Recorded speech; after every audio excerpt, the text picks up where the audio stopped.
Hello दोस्तों, मैं ऋचा सिंह आज आप सभी से अपना राजस्थान पब्लिक सर्विस कमीशन का पॉलिटिकल साइंस असिस्टेंट प्रोफेसर का जो मेरा इंटरव्यू हुआ उसका एक्सपीरियंस शेयर करने जा रही हूँ। मेरा इंटरव्यू 24 अप्रैल को था और मेरा जो कॉल टाइम था वो 1 बजे का था। तो मैं झांसी से हूँ और मेरा इंटरव्यू अजमेर में होना था, इसीलिए मैं एक दिन पहले ही अजमेर पहुँच गई थी और इंटरव्यू 1 बजे से था तो मैं 12 बजे ही आरपीएससी ऑफिस के बाहर पहुँच गई थी। लेकिन वो जो एंट्री थी वो सबको 1 बजे ही मिल रही थी, इसीलिए 1 घंटे मैं अपने भाई के साथ गई थी। तो हमने और भी बहुत सारे कैंडिडेट्स थे जो बिफोर टाइम पहुंच गए थे, तो सभी बाहर ही वेट कर रहे थे। अ, हम सभी फॉर्मल ड्रेसअप थे। मैं साड़ी पहनी हुई थी। मैंने और भी जितनी भी गर्ल्स देखी, एक एक दो ही थी जो सूट में थी, लेकिन ऑलमोस्ट सभी साड़ी ही पहने हुई थी। और जो बॉयज़ थे वो फॉर्मल शर्ट एंड पैंट पहने हुए थे। उसके बाद 1 बजे हम लोगों को एंट्री दी और एंट्री गेट के अंदर सिर्फ कैंडिडेट्स को ही अलाउ कर रहे थे। उनके साथ जो भी उनके रिश्तेदार थे या पेरेंट्स थे, किसी को भी अलाउ नहीं किया था उन्होंने। हमारी जैसे ही एंट्री हुई तो उन्होंने चेकिंग की हमारी, और हमारा जो इंटरव्यू लेटर था और जो आधार कार्ड था उसको चेक करके ही हमें अंदर भेजा गया। अंदर हमें एक रूम में बिठा दिया गया जहाँ हमारा डॉक्यूमेंट वेरिफिकेशन होना था। हम सभी को हमारे 1 बजे वाला जो बोर्ड था उसमें 8 कैंडिडेट थे, तो जिसमें से एक एब्सेंट था। तो हम सभी को एक जगह चेयर्स लगा दी थी, 8 चेयर्स लगाई थी उन्होंने और वहाँ बिठा दिया। उसके बाद उन्होंने हमसे जो डिटेल्ड एप्लीकेशन फॉर्म भर के लाने के लिए कहा था उसकी 2 कॉपीज़, और जो हमारी मार्कशीट और सर्टिफिकेट्स थे उसकी एक फ़ोटोकॉपी सेल्फ अटेस्टेड मांगी। थैंकफुली मेरा एक फ्रेंड है जो जयपुर से ही है, उसने पहले इंटरव्यू दिया हुआ है, तो उसने मुझे बहुत ज़्यादा हेल्प की और उसने मुझे सब कुछ बता दिया था कि कैसे कैसे डिटेल्ड एप्लीकेशन फॉर्म भरना है, किस सीक्वेंस में डॉक्यूमेंट्स लगा के देने हैं। तो मेरा सब कंप्लीट था। मैंने वहाँ पे सब अपना सबमिट कर दिया, लेकिन कुछ ऐसे कैंडिडेट्स भी थे जो फॉर्म आधा फिल करके लाए थे, लेकिन वहाँ पे परेशान होने की कोई ज़रूरत नहीं थी। वो लोग जो थे वहाँ के जो चेक करने के लिए जो वहाँ पे स्टाफ था वो बहुत ही कोऑपरेटिव था। उन्होंने आराम से बोला कि आप जिसका फॉर्म अभी फिल होना है आप आराम से पीछे बैठ जाइए और अपना फॉर्म आराम से फिल कर लीजिए। उसके बाद हमें एक एक करके उन्होंने बुलाया और एक पॉट टाइप का था, उसमें उन्होंने कॉइन्स डाल के रखे थे और हम सभी को बारी बारी बुला के एक एक कॉइन उठाने को बोला, और उस कॉइन में जो नंबर लिखा हुआ था वही हमारा इंटरव्यू का नंबर होने वाला था। तो मेरा जो नंबर आया वो नंबर 8 आया, जो सबसे लास्ट नंबर था। तो उसी सीक्वेंस में हम लोगों को चेयर्स में बैठा दिया गया। उसके बाद हमारे डॉक्यूमेंट वेरिफिकेशन शुरू हुआ। हमारा जो फॉर्म था डिटेल्ड एप्लीकेशन फॉर्म वो चेक किया। उसके बाद उस हमारे ओरिजिनल डॉक्यूमेंट्स चेक किए, और अगर किसी के पास ओरिजिनल डॉक्यूमेंट्स में से कुछ भी मिसिंग था तो वो भी कोई दिक्कत वाली बात नहीं थी। वो लोग एक एप्लीकेशन लिखवा रहे थे, लेकिन इंटरव्यू देने से वो किसी को भी मना नहीं कर रहे थे।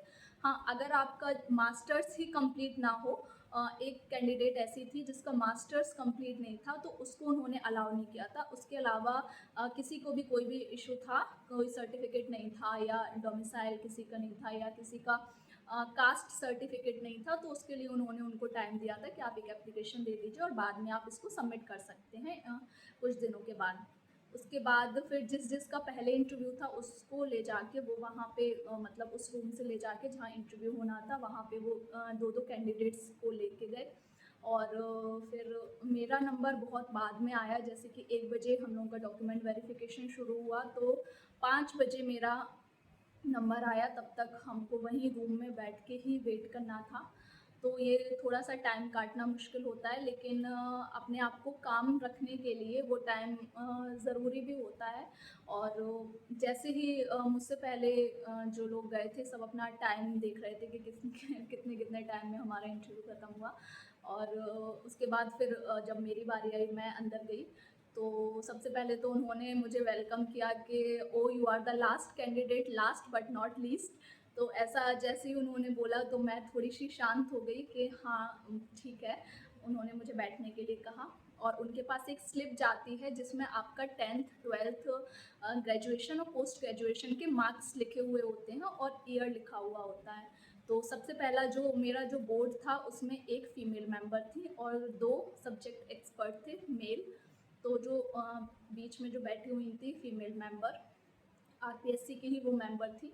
तो उनका सबसे पहला सवाल था कि आपने 10th किस ईयर में किया है और कहाँ से किया है? तो जैसे ही मैंने उनको बताया कि मैं झांसी से हूँ, तो उन्होंने सबसे पहला उनका यही क्वेश्चन था कि अच्छा ठीक है, हमने आपको सेलेक्ट कर लिया। एक तरफ अगर आरपीएससी का कॉल लेटर है, एक तरफ झांसी का कॉलेज एजुकेशन का है, तो आप किसको चूज़ करोगी? सबसे पहला तो सवाल यही था। फिर उन्होंने बोला कि आप अब क्या पीएचडी भी कर रही हो? तो मैंने उनको बताया। तो उन्होंने मेरा टॉपिक पूछा, टॉपिक उन्होंने नोट किया और मैं यही चाह रही थी कि मेरा जो इंटरव्यू है वो मेरे पीएचडी के टॉपिक की तरफ ही जाए, क्योंकि उसमें मेरी ज़्यादा तैयारी थी और वैसा ही हुआ। उन्होंने उसके बाद पूछना शुरू किया कि आप राजस्थान में क्यों आना चाहती हैं? तो मैंने उन्हें बताया कि राजस्थान के हिस्ट्री और कल्चर से मैं कितनी इंस्पायर हूँ और जिन-जिन वीरांगनाओं का मैंने उनको नाम स्पेसिफिकली नाम बताया। बाद में उन्हीं से उन्होंने मुझसे क्वेश्चन पूछे। हाँ, एक क्वेश्चन उन्होंने मुझसे मीराबाई के बारे में भी पूछा था, जिसके उनका पॉलिटिकल एंगल, तो वहाँ मैं थोड़ी-सी लैग कर गई। मुझे एकदम से क्लिक नहीं किया क्योंकि मैं इतना पढ़ के नहीं गई थी और बाद में उन्होंने बोला भी कि आपको मीराबाई के बारे में भी पढ़ना चाहिए। तो मैंने कहा मैं डेफ़िनेटली घर जाके उनके बारे में पढ़ूँगी। और फिर उनका यही क्वेश्चन था कि जिन-जिन मैंने जैसे राजस्थान की जिन-जिन फीमेल के नाम बताए थे, उनका कंपेयर उन्होंने झांसी की रानी से किया कि इनके कंपैरिज़न में आपको किसका योगदान ज़्यादा मिलता है। फिर उन्हीं का उन्होंने एक क्वेश्चन उनका था कि आप सीता माँ और द्रौपदी से किससे ज़्यादा इंस्पायर होती हैं? फिर उनका एक क्वेश्चन था कि आप मतलब पूरे विश्व में जो पहली फीमेल प्रेसिडेंट या प्राइम मिनिस्टर रही हैं, उनका सीक्वेंस मुझे बताइए। तो ये मुझको पूरा तो याद नहीं था, लेकिन हाँ, कुछ का मैंने बता दिया था।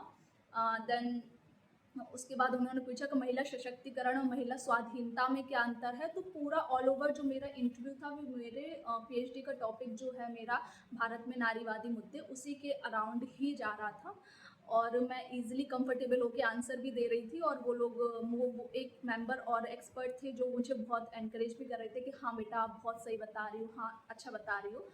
फिर उन्होंने कहा कि ठीक है, ये तो आपका पीएचडी का टॉपिक हो गया, अब आपसे सब्जेक्ट से भी कुछ पूछते हैं। तो उन्होंने मुझसे बिहेवियरलिज्म पूछा, बिहेवियरलिज्म क्या होता है, पॉलिटिकल कल्चर के बारे में पूछा।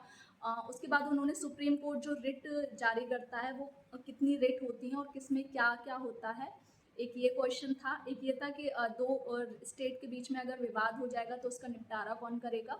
तो ये बेसिक क्वेश्चन उन्होंने मुझसे पूछे। उसके बाद उन्होंने बोला कि आप किस उसमें ज़्यादा कंफर्टेबल हो, पॉलिटिकल साइंस के किस पार्ट में ज़्यादा कंफर्टेबल हो? तो मैंने बोला थ्योरी और पॉलिटिकल थिंकर्स में। तो उन्होंने बोला आप जो भी तैयार करके आई हो, आप बोर्ड टीचिंग पे उसको पढ़ा दीजिए। तो मैं उठी, मैंने प्लेटो की जस्टिस थ्योरी मैंने पढ़ानी शुरू की। मैंने 2-3 मिनट ही पढ़ाया होगा, तो उन्होंने मुझे रोक के बोला कि आप तो अच्छा पढ़ाती हो, क्या आप कहीं टीचिंग भी करती हो? तो बस ये बोला उन्होंने और उन्होंने बोला ठीक है बेटा, आप जाओ।